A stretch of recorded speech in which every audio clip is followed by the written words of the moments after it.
all harm may not be equal, but as human beings, we aren't divided into those who are perfect victims and those who have only perpetrated harm. We are both at the same time.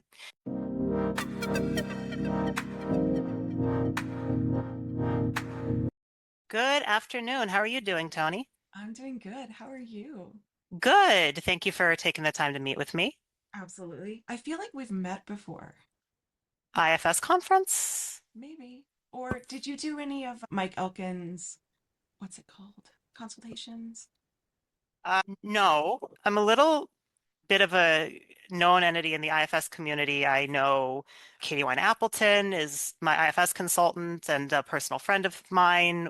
I presented at the IFS conference 2 years now, Awesome. and I have written a few articles for Hearts and Self. So it's possible we've just encountered each other just through professional identity.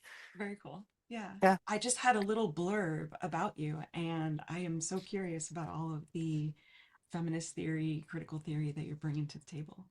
Oh, cool. I'm really excited to be working with you guys. How should we dive into this? What exactly do you want me to speak to? Way more than 45 minutes can handle. So maybe catch me up on some of the basics. How did you meet David?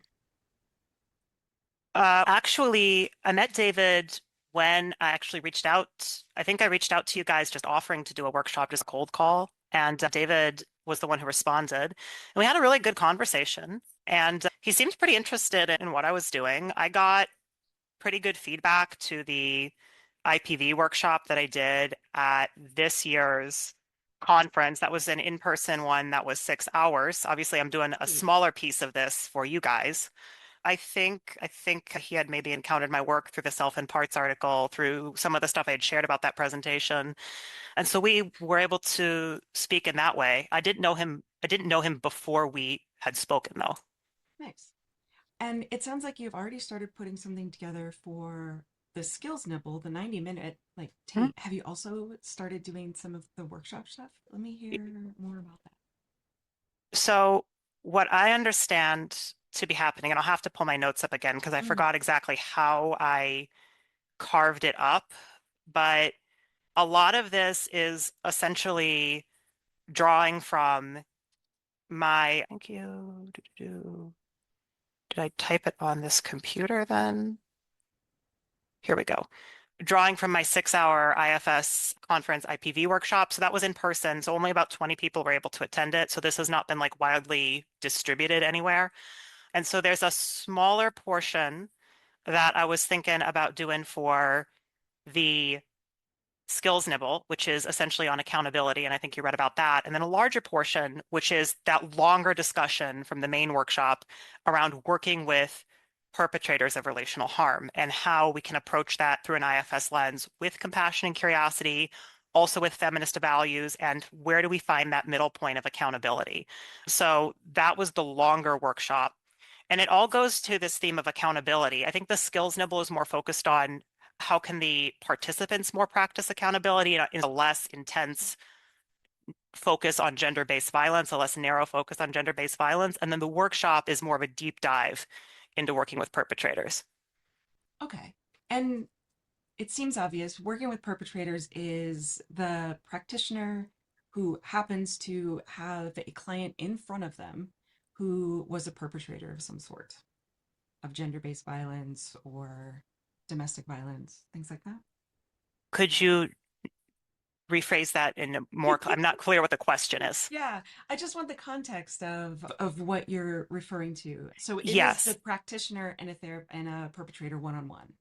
Yes. So one thing that I'm pretty passionate about is IPV, whether we're talking about working with survivors or whether we're talking about working with perpetrators, gets really framed as something where essentially, I think out of a genuine sense of, I don't want to mess this up, I don't want to cause harm, I think that folks tend to put it in a silo. Like, if I encounter somebody who's either a victim of IPV or a perpetrator, I'm either going to refer them out or I'm going to work around it. Or we have protectors who maybe have a really strong justice motivation, and we jump in and make interventions that maybe rupture the clinical relationship, maybe put someone in more danger. And so my interest is we know that perpetrators do attend ordinary psychotherapy. They might not self-refer to a batterers intervention program, although they might. And these are normal people, right? They're just our family members, they're our community members. So how can we give folks a skill set to think about perpetration through an IFS informed way when they encounter it in their ordinary practice?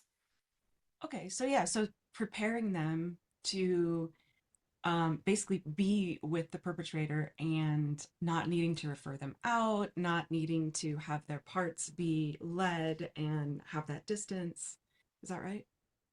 Yeah, essentially the way that I think about it is, right, we are going to be, you're going to be encountering, much like you might encounter substance use, much like you might encounter any other thing that's typically billed as a specialty in your ordinary practice, because folks aren't silos, right? They don't just self-refer to specialized services. They end up in whatever door they get for help, right?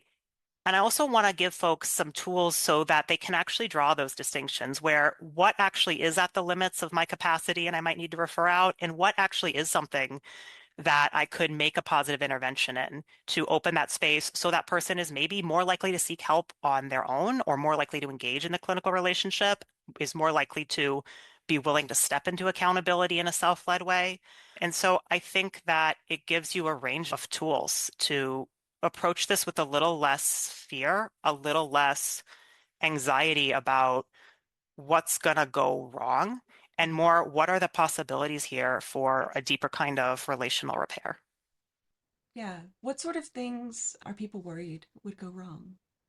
You mean practitioners? Yeah, practitioners.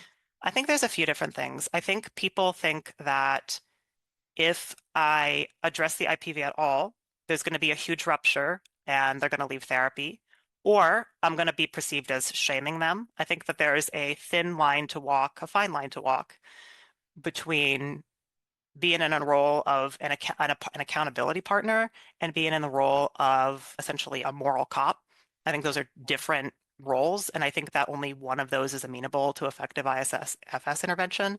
I think from the other angle, folks are afraid that if they don't come down with a strong containment response or some kind of like really nuanced intervention, they're going to make things worse for the survivor. And that both of those things can happen. I think, however, IFS gives us a set of tools to prevent those outcomes and to equip just ordinary clinicians, right? You don't have to have a whole background to be able to do a little piece of work that might help de-escalate a situation, help someone step into accountability.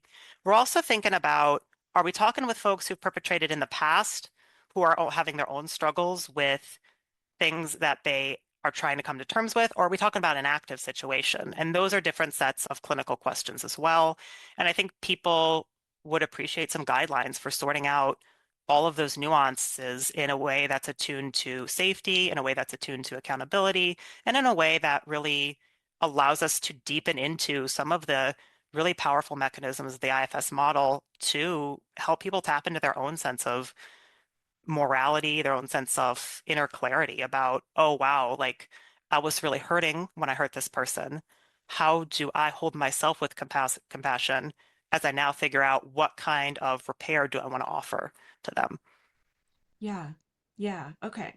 So I see how I was influenced by some videos and whatnot that I've watched. So it was an intro video, and this person was actually working within jails with pedophiles and had was taking in all of the self energy, compassion, like how to work with a client. It was intro, and was just not able at the moment to wrap their head around being with those particular clients in this self-led way. It was a great conversation, but obviously that's way after any sort of damaged relationship is going on. Sorry, I'm really not feeling well today, so I'm bumbling my words and I apologize for that.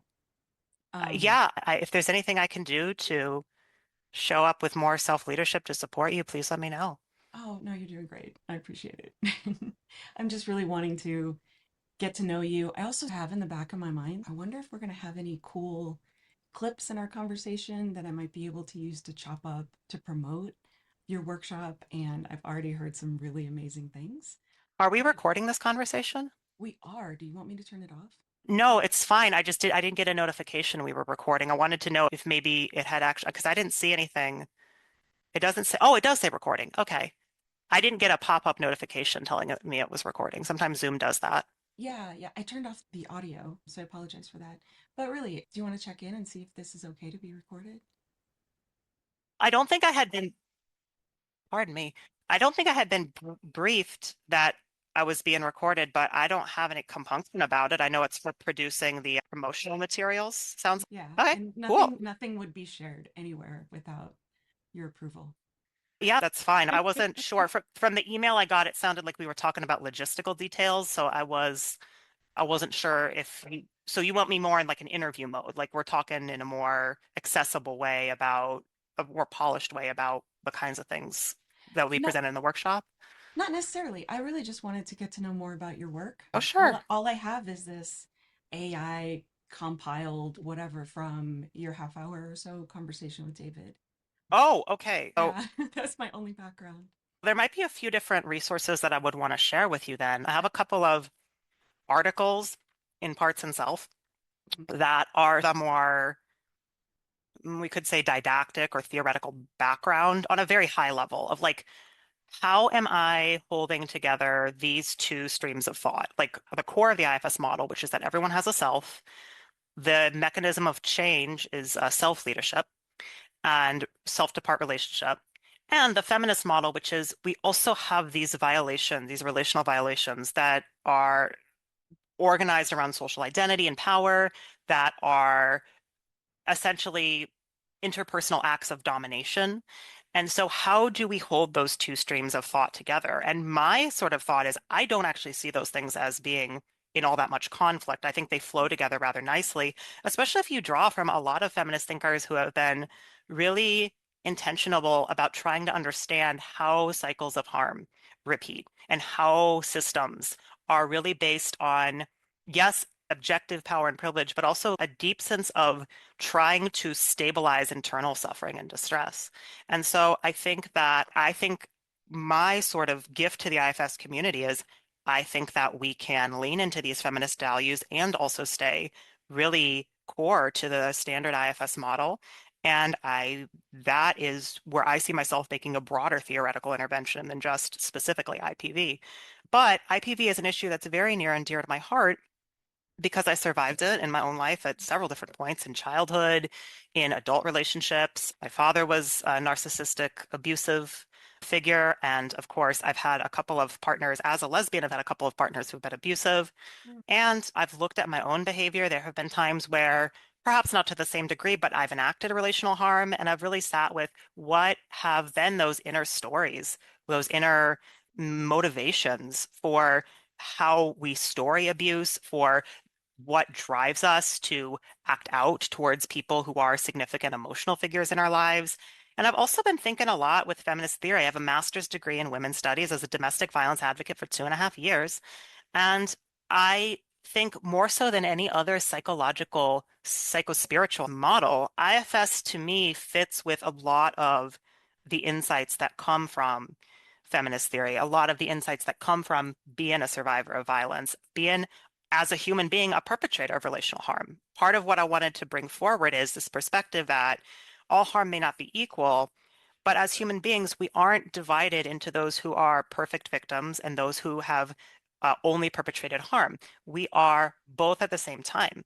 And so, how do we hold that complexity without losing, getting lost in, oh, it's all the same? And so, for me, that's really where the nuance comes in. I like IFS. It feels like a grounding anchor to think through all these thorny issues as well. And I think IFS is really important for advocates because especially when we're working with a high stress crisis situation like IPV or just a morally fraught one if it's in the past, we are thinking about how do we approach this with compassion, with accountability, and with honoring our own systems. Because some of us have survivorship histories, some of us have perpetrator histories, some of us are just really profoundly impacted by injustice and violation. And so we need to hold our own systems with care and with tenderness as we do this work as well. Yeah. And it sounds like the skills nibble will be focusing on the accountability part of that. And I'm Mhm. almost guessing it's whether someone has caused large T trauma in their personal relationships or even the smaller stuff. Like, how do we hold that accountability for our own actions and not fall into a shame spiral? 100%. I think that the accountability piece for the skills nibble, I'm thinking, is a broader discussion around accountability. I don't want to necessarily start into the discussion about IPV. That's part of it's in the ether, but I want to open it up to a broader sense of relational accountability because I think those larger harms build on a history of continually avoiding that self-leadership around I caused a relational rupture. Mhm. How do I own this relational rupture that it caused? And when we think about someone who gets to that point of having a lot of entitlement, of having a lot of, I can treat other people however I want to, and I don't owe them anything, we often notice there's a pattern of accountability hasn't been rewarded, accountability has been foreclosed, accountability hasn't been encouraged, accountability has been avoided internally, especially. And so, how do we just start from a place of a more balanced point, which is we all have places in our life where we could be more accountable to the others that we experience, other people's systems, the natural world, our loved ones. And so if we start from that place, I think it turns down the heat on people coming into this work thinking that they either need to defend somebody who has perpetrated or come in with a really haughty moral stance. I think it brings us to a sense of normalizing that being in relationship with other human beings, we have the potential not just to brush up against each other, not just to rupture, but also to harm, which I think is a little bit further. And if we treat that as more within the normal spectrum of relational ruptures that can happen, it normalizes for us, okay, so this is a skill that we need just being a person, just being a practitioner. How do we make that accessible for everyone? And that's a groundwork then so that practitioners can come in ready for the larger discussion around IPV, which seems like an extreme thing. It is a step up to that so people don't have a sort of jarring emotional experience. That's how I saw it. Yeah, yeah. I can see an example just from being a PA how people in the practitioner role are really conflicted about how to apologize, even Mhm. for a small rupture. And there's all sorts of power dynamics that people worry about. Am I going to look weak or not helpful? Is this person not going to trust me anymore? Am I going to be a jerk if I don't? Or our own parts showing up in that practitioner role. So even something as small as that, I could see coming up in that accountability conversation. Is that right? Y- Yes, yes, exactly. And actually, what you just shared is precisely why I think the accountability conversation is so fascinating to me. Because even Oh, some, wait, you broke up for a second. I'm sorry, where did I break up? You said it's fascinating and then cut out. The accountability conversation is fascinating to me because even as somebody who has experienced relational harm myself, who's been an intimate partner violence advocate, I'm actually pretty hard on myself. When I hurt somebody intentionally or unintentionally, I'm actually pretty unforgiving towards myself. And I've really been sitting with the way that we story when we are in a position of needing to apologize, that inner dynamic, that inner pattern that happens with our parts, right? How does that actually impact the person on the other side? Because us being extremely harsh with ourselves, us being extremely unforgiving with ourselves, right? We have this narrative about accountability is I want that person to hate themselves. That's not really what survivors generally want. That generally doesn't serve the dynamic. And relational repair may mean I respect your boundaries, I stay out of your life, but it doesn't even serve that level. That kind of self-loathing so rarely actually remediates the harm. It so rarely actually gives an actual sense of justice. I would just say it doesn't, right? Me hating myself changes nothing about the fact that I have violated someone's boundaries. I didn't keep an obligation I was supposed to. And so one thing I've had to sit with was, wow, I have failed to repair appropriately. I have caused so much harm in my own life by not owning my own shame. And I've also noticed where internally we talk about, Terry Real talks about that model where we have the flight from shame into grandiosity, Hmm. right? That is a general human pattern. It's especially fraught in cisgender heterosexual men. It shows up in a particular way, but anybody can have that flight into grandiosity. And I've definitely had moments where, from a one down position, from feeling like a victim, I have said, you know what, you hurt me. And so therefore, anything I say to you, anything I do to you feels okay with me. And thankfully, I've had other parts, I've had self-leadership that stopped me from doing something like that. But that dynamic is there. And if we don't talk about the fact that human beings have that dynamic, even ordinary human beings who don't have the propensity to coercively control their partner, we run the risk of the harm that happens when we don't address those parts that fly into grandiosity, that fly into entitlement, or that rupture relationships and then do a dirty, we call it on the internet, we call it a dirty delete when you say something problematic in the comments and then somebody says, hey, that kind of hurt my feelings, and then you just delete the whole thread instead of saying, oops, I apologized. And I think that things tend to just get wildly out of hand when we can't start from this really balanced place of accountability is not about a self-attack. It's not about the destruction of you, the shaming of your parts, the shaming of your system. That's actually not even what accountability is about at all. It's not this very harsh thing. Accountability is how can I be in alignment with self and Hmm. show up to this situation, this relationship with my own self-leadership. And that's where accountability, that for me is the engine of accountability. And so I think that having that framework makes it so much easier to address not just the high scale violations, but the everyday kinds of ruptures that happen all the time. I think another conversation that's been really popular in our culture right now is that of estrangement, right? The kids that are going no contact with their family members, the sort of adult children. I'm no contact with a few different family members. Me And too. for me, it's never about, I hate that person. I'm trying to manipulate them into change. It's, I'm trying to guard my own system. And if those people approached me with a genuine apology, like, hey, I am sorry for how things have transpired between us, I'm not in a position of thinking I'm infallible.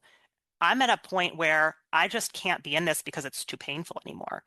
And Right. so if we think about that as the stakes of the conversation, look at how hopeful that is about human relationships. Look at how hopeful that is about being able to offer people the accountability, the possibility to do better, the possibility to repair, the possibility to grow and change, which Right. again, that's what the core of IFS is about, is that we're not stuck at our worst moment forever. We're not stuck at this horrible, worst thing we've done forever. We can offer people who have caused harm the possibility to do better. We can offer people who've experienced harm the opportunity to really be restored. If we're thinking about like restorative justice, right? Part of that is restoring the inner sense of safety, of calm, of confidence, of self-trust, of self-integrity to the survivor. And those are the pieces that I think really come up for me when I think about accountability. So that's the skills nibble versus the workshop.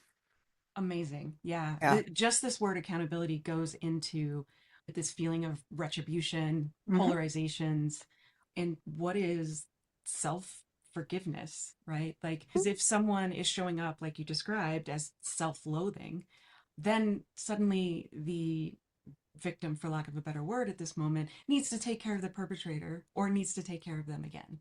100%. 100%. I have definitely been in that role when I've shame spiraled before, and I've definitely experienced it with partners, with family members, even with clients to a certain extent. And it's really shitty to be in that position of I actually am extending an olive branch. When I'm saying you hurt my feelings, I actually believe that the relationship has a possibility of being repaired, right? Like So I as you believe it, leave. right? I believe in you to do better. I believe in you to do better. I want to offer you this because I actually don't want to lose you. That's why we say, hey, can you apologize? And it's been really frustrating for me, especially as an adult, to encounter people I've been in relationship with where I will ask for an apology and they will give me a long discursus justifying why they did what they did, making it my fault somehow. I misinterpreted it. I was the perpetrator in that situation, and I use perpetrator in a more nuanced sense of I'm thinking drama triangle. right, exactly. And I think of a distinction that feminist philosopher Judith Butler makes between responsibility and accountability. And responsibility for Butler is, can I completely justify everything I did? Can I say, can I make a case for myself like in a court of law? I think just in terms of the way that human beings operate in relationships, so rarely is that actually helpful. Also, is it actually functional or possible? And then they give us accountability. That's my accountability. Butler uses actually they, them pronouns. Accountability is about, okay, so I've just been made aware that I'm implicated in this in a certain way. Somebody brings me, hey, you actually bumped into my car with your car when you were pulling out of the parking lot, right? Hey, you actually ate that muffin that I was saving for lunch tomorrow. Hey, that thing you said really hurt my feelings. And this is where I think of this almost in line with internal inquiry. Butler doesn't talk about it in these terms, but this is how I map it onto IFS. Can we in that moment go inside and say, yes, I see that in me. Oh, I can speak for that part of myself. Yes, I do have a part that said something really harsh to you. And that part of me in the moment felt like I was justified. It felt like I was able to just say anything to you and it would have been fine, right? Because of XYZ. And I know that's actually not who you and I are to each other. That's actually not fair to you. And I'm sorry. And it's just that you don't have to have come in with a clean moral slate. You don't have to have nothing dirty on the books. You just have to come in with the good faith intention of, wait a minute, that happened. And I owe it to myself and I owe it to you Mhm. to try to make some repair here. And I think that's what I like about it is it's more about can we move forward from here? Not ignoring the past, but can we open into a new possibility? Or are we stuck in relitigating the same terrain over and over again? Yeah, yeah. That sounds like where the IFIO stuff came in, because I was just like, 100%. yeah, yeah. 100%. I really love IFIO. And I think you can look at it almost as a tool for mapping how do you see, again, you can have abusive relationships, or you can just have normal patterns of harm and rupture in relationships. One thing where I think people get stuck is if I acknowledge the truth of what happened, and this may even happen on a parts level, on a very subconscious level, if I acknowledge the truth of what happened, that's the same as admitting guilt, which is the same thing as admitting that I am a bad person. And then we are off on a train that has nothing to do with the actual incident. And then we either get a shame spiral or we just get a flat out denial, or we get a straight up flight into Darvo and grandiosity, which is Hmm. that core of shame can't be true of me. I'm going to deny that's there, and Hmm. I'm going to make reality map onto whatever the opposite of that is, which is my parts which are grandiose, my parts which feel that actually in being held accountable, I am the one wronged. In being confronted with the consequences of my own actions, I am the one wronged. Yeah. And if we And think then you end about, up in yeah, court.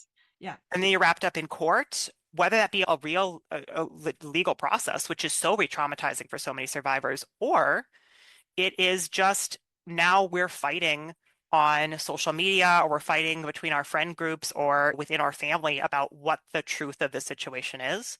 When, yes, the truth does matter. I'm not one of those thinkers who says, oh, the truth, it doesn't matter, it's subjective. I think the truth does matter to survivors.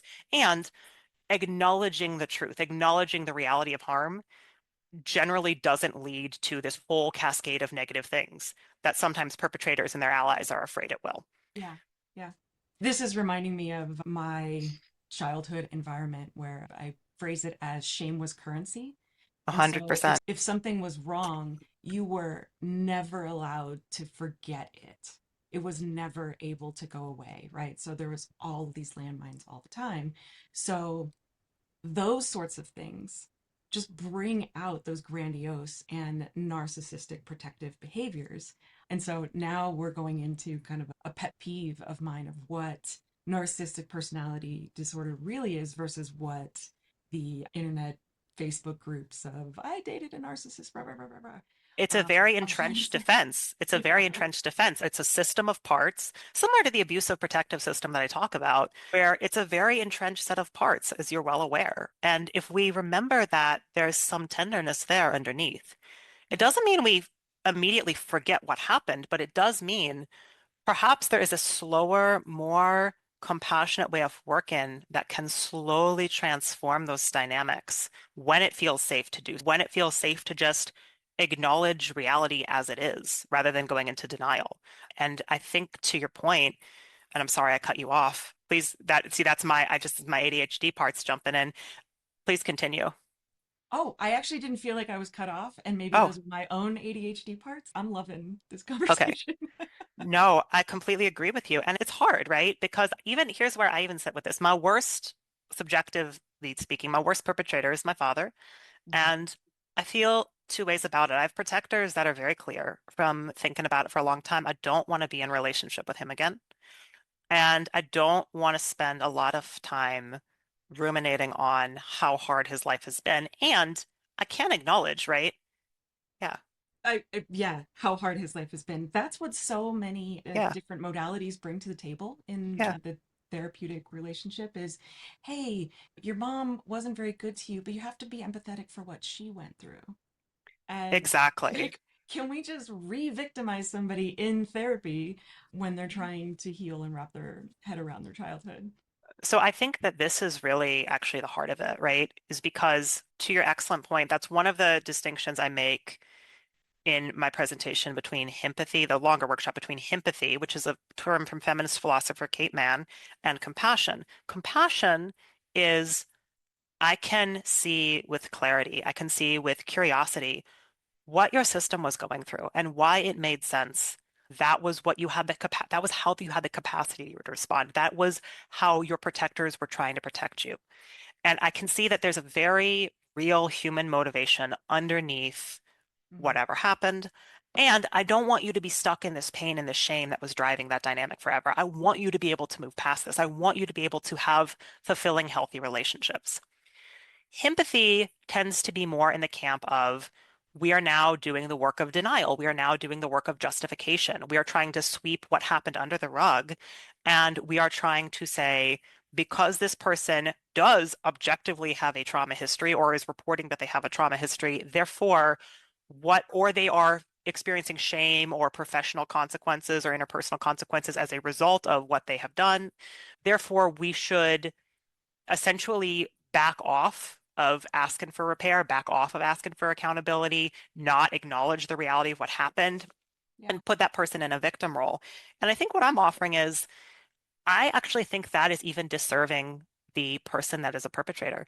Because if you think about their underlying humanity, nobody wants to be stuck in this cycle of I am essentially harming other people and then essentially running away from the consequences of that. People might have power, they might have privilege, but they're lacking connection to self. They're lacking connection to other humans. And I think if we can really step into more of that compassion role of, wow, how do we help you transform that suffering so that you can leave that pattern of entitlement behind? You can leave that pattern of perpetration behind. I think that is, for me, what's really key about that distinction between empathy and compassion. Because empathy can say, oh, we feel so bad for you, you have such a trauma history, and then we leave them exactly where they started, not transforming their pattern, not able to take accountability, not able to move out of this situation where they keep rupturing relationships and don't They, have they, real they connection to just other people. reinforce the armor. They reinforce the armor. And so that for me is that distinction between empathy and compassion. I have compassion for my father. I think he suffered like a lot as a child. And then he turned all of that into suffering from my mother, suffering from me, suffering from my brother. And I hope that someday he is able to find healing. He is able to find peace within himself. Even when that happens, I'm not interested in having a relationship with him, but I don't have the wish that he suffer in that state forever. I don't think anybody should have to suffer in that state forever.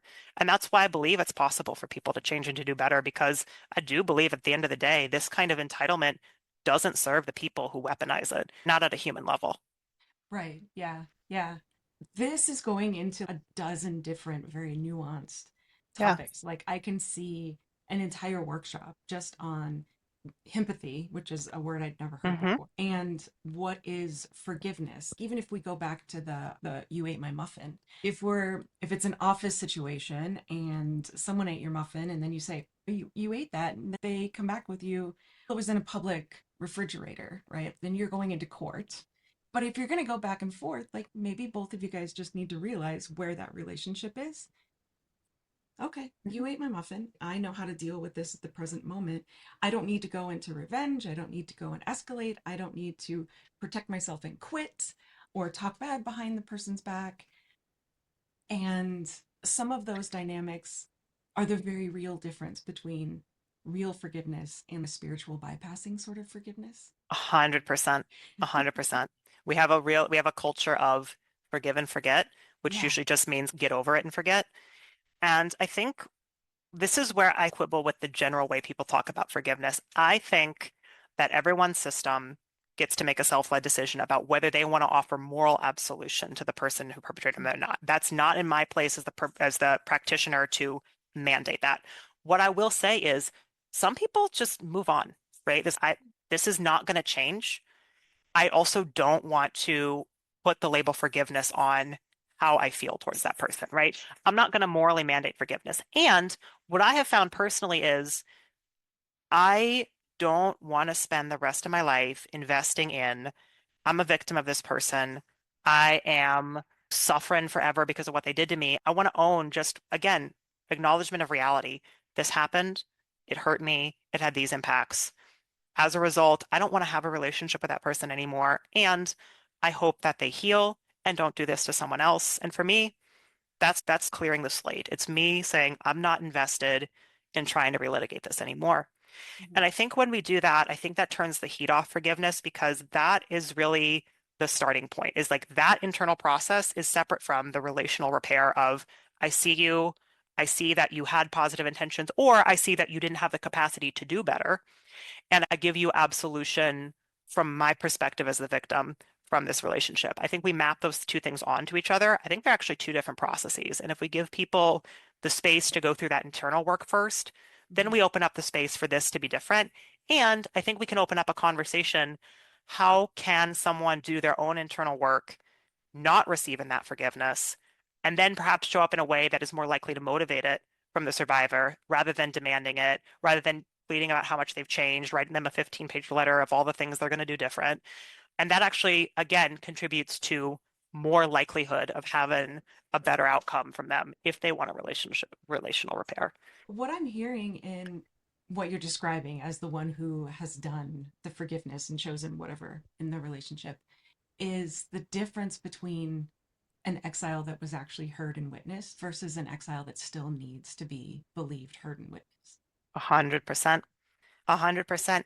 I think where all of this denial comes from in our culture around perpetration is a real fear that if we acknowledge the reality of what happened, it's going to set off all this cascade of consequences. There probably will be consequences if we acknowledge the reality of what happened. I probably won't want to be in relationship with you as much anymore. I probably will have boundaries. I probably will have needs for repair. But when we catastrophize it like that and we build so much armor against allowing that reality to exist, we just exacerbate cycles of harm for survivors, ultimately at the end of the day for perpetrators. What if we just sat with this happened and we're able to meet those parts that react to it with compassion? We meet the situation with self-leadership and we meet the relationship with the sense of connection that is at the core of self, right? I actually don't want to maintain this hostility between us forever. Even if we can't be in relationship anymore, I wish you no harm. And so that's for me, that's the clearing of the books. That I've witnessed my exiles. I want you to be able to witness your exiles because I don't want you stuck in so much shame that you can't even tend to your own wounds anymore. Because that's just And repeating if cycles. you can't notice your own exiles or tend to them just now, I get it. You Yeah. have to take care of you. 100%. And sometimes it just takes people a lifetime to be able to get to the level of self-forgiveness that they can actually then face how they've impacted other people. When I feel a sense of fear that I'm going to be persecuted by somebody for something I've done, actually a shortcut that I've found, having done a lot of my own work, is can I access compassion for the person that I had an impact on? And usually that for me just turns down the volume on, oh wow, like I'm actually not stuck in my self-protective, how do I avoid consequences mode? I'm stuck more in, oh, I actually want to show up here. I actually want to do better. And I think that is a really hopeful outlook on how we can transform some of these dynamics. Yeah. We are going to have so many great conversations with our attendees.